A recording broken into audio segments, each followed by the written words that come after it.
if you can't take the data and drive action based on it, it doesn't really matter. Tracking opioid abuse in real time with the click of a button. A startup in Indianapolis launched a new cloud-based system with the goal of doing just that. It's a story you'll see only on ABC 57 News, part of our ongoing Addicted America coverage. ABC 57's Jess Arnold shows us this potentially game-changing platform tonight. Jess? Brian, as our Addicted America team researched stories about the opioid epidemic, we kept running into the same major problem, finding comparable data in each county. Well, I actually stumbled across the Indianapolis-based company HC1.com that created this opioid dashboard you're looking at right here. And with the amount of data that they're able to collect real time, they have the power to potentially revolutionize how we treat this crisis.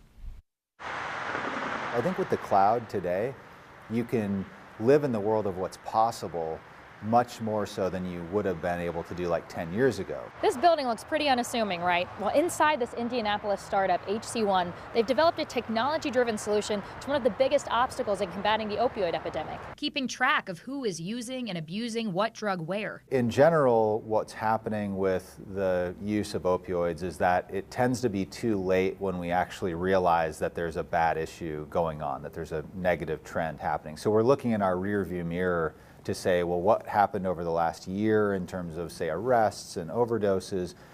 And so what we're doing with the Opioid Dashboard is making it so that you can see up to the moment information on the kinds of drugs that are showing up in populations so that you can become more proactive and preventative. And all that data is aggregated from more than 1,000 different lab locations across the country based on the 5 billion lab results they've amassed since 2011. And here's how it all works. What we're seeing here is a national map of drug positivity rates from all of the testing that's done. This insight is live, that we can then drill into a specific state, and certainly we'll look at Indiana. You can see pretty much in real time that labs have detected drugs in 13.2% of the Hoosiers tested, with the top 5 substances being fentanyl, heroin, methadone, which is used to treat heroin addiction, codeine, and oxycodone. But then being able to drill in across the entire state and have more visibility across the different treatment centers that are available across the state, the long-term trends of those positivity rates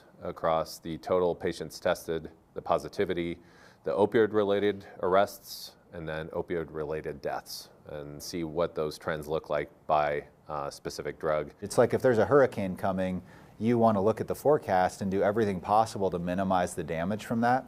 And we'd like to do the same thing with this kind of an issue where we can do more that's preventative so we don't wait to see the death toll continue to climb. So instead of just feeling like a helpless little county that's like, oh my gosh, we don't have the funding, think about it more collectively as a state. We need to go solve these problems. Government and private agencies can buy a more detailed version than the public one that'll be able to narrow down results nearly to the zip code and then ideally share them. This means that these counties and these different organizations don't have to go buy a bunch of servers and have them installed and take months or years to set up a new technology program. They can literally plug right into the cloud and be able to instantly gain this insight from their data. Instant insight. That could be the key to zeroing out this percentage. We're at a critical point in time here, and so we must mobilize to solve the problem. Brian, it's pretty cool to mention that the CEO told me that Indiana is actually kind of paving the way in adapting to these real-time results and trying to leverage them. It's fascinating to see how they can use technology to deal with something like the opioid crisis, and I understand they actually took this technology to the White House. Absolutely. They had a meeting in the White House recently, maybe about a month ago now, and they said that even at the federal level, they're interested in kind of branching this out so that every county, every zip code will be able to see the results real time and really make an impact. Let's hope it happens. All right. Thank you very much, Jess. Thanks, Brian. Well,